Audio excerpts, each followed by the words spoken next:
नमस्कार dear student, स्वागत है आपका अपने YouTube channel Kishan science classes में। आज कॉम्पिटिटिव एग्जाम की क्लास में आज हम मानव शरीर क्रियाएं और स्वास्थ्य पर आधारित प्रश्नोत्तरी देखेंगे।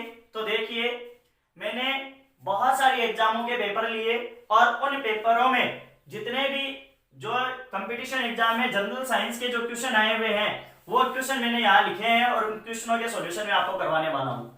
सबसे पहला क्वेश्चन देखो, मनुष्य शरीर किस प्रकार का उत्सर्जी जीव है?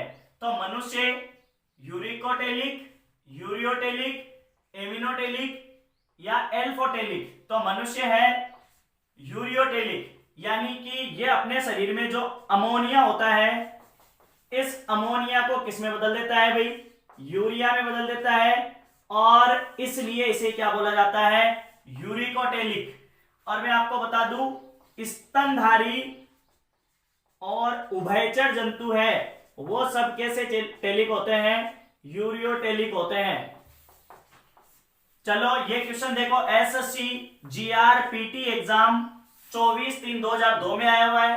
क्वेश्चन नंबर 2, मनुष्य के शरीर में मिश्रित ग्रंथि है। मिश्रित ग्रंथि का मतलब हो गया वह ग्रंथि जो अंतःस्रावी भी है और कौन सी है भाई? बहिस्रावी भी है। तो देखो, ऐसी ग्रंथि मैंने आपको बताई थी अग्नाशय होती है। तो ये देखो, अग्नाशय यूं आकार की होती है ये। इससे इंसुलिन और ग्लूकेगोन दो हार्मोन स्रावित होते हैं। अब देखिए, दो पाचक एंजाइम स्रावित होते हैं। तीसरा क्वेश्चन, समस्त पाचक एंजाइम होते हैं। तो देखिए, समस्त जो पाचक एंजाइम ऑक्सीकारक, अपचायक, जल अपघटक या इनमें से कोई नहीं, तो ये सब होते हैं जल अपघटक। आपने देखा होगा जैसे ही हम भोजन करते हैं तो पाचक एंजाइम स्रावित हो जाते हैं और ये भोजन को किस में बदल देते हैं? ग्लूकोज में, जो लिक्विड ग्लूकोज है उसमें बदलने का प्रयास करते हैं। तो ये क्या हो गए? जल अपघटक। चौथा क्वेश्चन देखो, आमाशय की दीवार से कौन सा एंजाइम निकलता है? देखो, आमाशय की दीवार से हाइड्रोक्लोरिक एसिड तो स्रावित होता है, लेकिन ये स्रावित होने के बाद में ये एंजाइमों को क्या कर देता है? सक्रिय कर देता है। और वो एंजाइम कौन सा निकलता है? तो देखो, टाइलिन तो लार में पाया जाता है, रेनिन। हाँ, तो आमाशय की दीवार से कौन सा एंजाइम निकलता है? रेनिन। और ये किसका पाचन करता है भाई? दूध का पाचन करता है। या पनीर का पाचन भी रेनिन एंजाइम द्वारा होता है। दूध में एक प्रोटीन पाई जाती है जिसका नाम है केसिन, और ये रेनिन उस केसिन को बदल देता है केसिनोजन में या प्रोकेसिन में। क्वेश्चन नंबर 5, किस पदार्थ की उपस्थिति के कारण मनुष्य के मूत्र का रंग पीला होता है? ये छत्तीसगढ़ पीएस यूपीएससी एग्जाम में आया हुआ क्वेश्चन है। मिलेनिन नहीं, यूरोक्रोम। इस क्वेश्चन का आंसर होगा यूरोक्रोम। और यूरोक्रोम कब बनता है? जब अपने पास में हीमोग्लोबिन, यदि शॉर्ट में लिखे तो एचबी का अपघटन होता है ना, तब जाकर बनता है हमारे शरीर में क्या? यूरोक्रोम। और इस यूरोक्रोम के कारण हमारे जो मूत्र का रंग है वो कैसा होता है भाई? पीला होता है। और इसमें कार्बनिक पदार्थ पाए जाते हैं। क्या पाए जाते हैं? कार्बनिक पदार्थ। और उन कार्बनिक पदार्थों के कारण हमारे मूत्र में क्या आती है भाई? गंध आती है। अब देखिए अगला क्वेश्चन, जंतुओं में श्वसन क्रिया कहां संपन्न होती है? ए, श्वास नली नहीं, श्वास नली से तो केवल वायु गुजर कर जाती है। बी, नासिका नहीं, क्योंकि नासिका में तो केवल वायु का क्या होता है? फिल्टर होती है वायु। यहाँ फफूंद, धूल के कण सब यहीं रह जाते हैं। फेफड़े, तो फेफड़ों में, कुपिकाओं में तो वायु का केवल आदान प्रदान होता है। लेकिन तो इसका मतलब अगला ऑप्शन क्या है? शरीर की सभी कोशिकाओं में। क्यों? क्योंकि कोशिकाओं में क्या होता है? जो ऑक्सीजन है वो कोशिकाएं लेती है और ग्लूकोज के साथ में क्या कर लेती है? अधिक ग्लूकोज का विखंडन करती है कोशिकाएं ऑक्सीजन की उपस्थिति में, और फिर क्या बन जाता है? Carbon dioxide. फिर क्या बन जाता है? H2O। ये मानव श्वसन विक्रिया है भाई।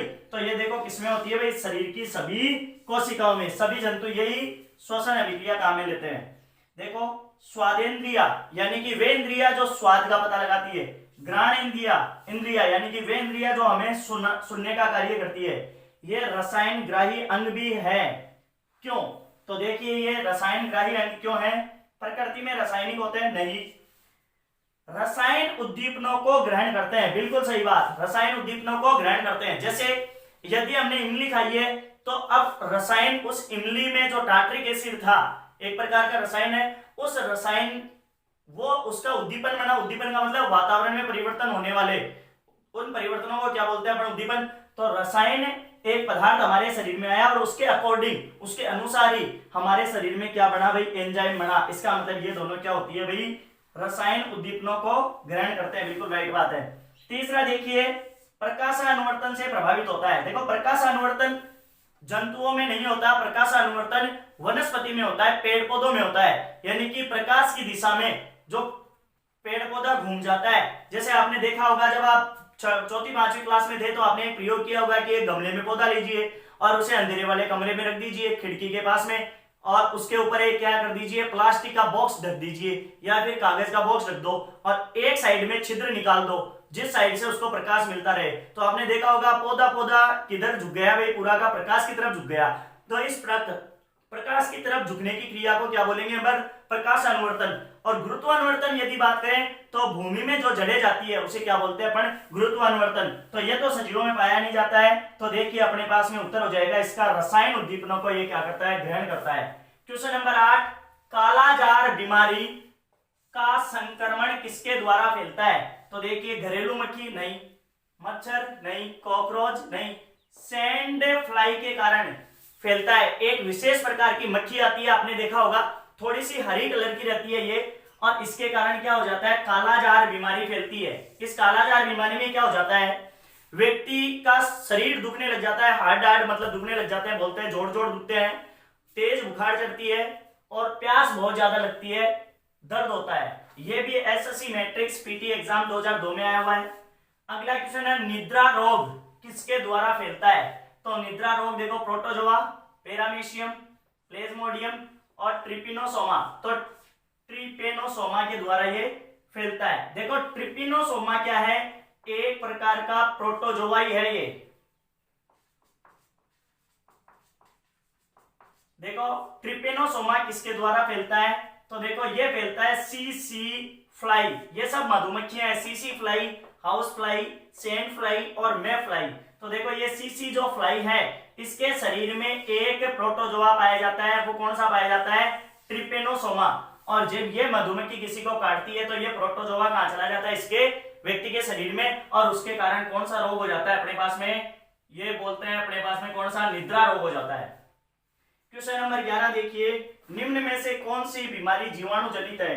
तो देखिए खसरा नहीं, पोलियो जनित है, चेचक भी पोलियो जनित है, और पोलियो तो सॉरी वायरस जनित है, चेचक, खसरा ये और पोलियो ये तीनों ही वायरस जनित बीमारियां हैं। तो बस एक बच गई, कौन सी, टीबी। ये कौन सी जनित है, वे जीवाणु जनित है। और कौन से जीवाणु के कारण फैलती है, ये माइक्रोट्यूबरक्लोसिस, माइक्रोट्यूबरक्लोसिस जीवाणु के कारण ये फैलती है।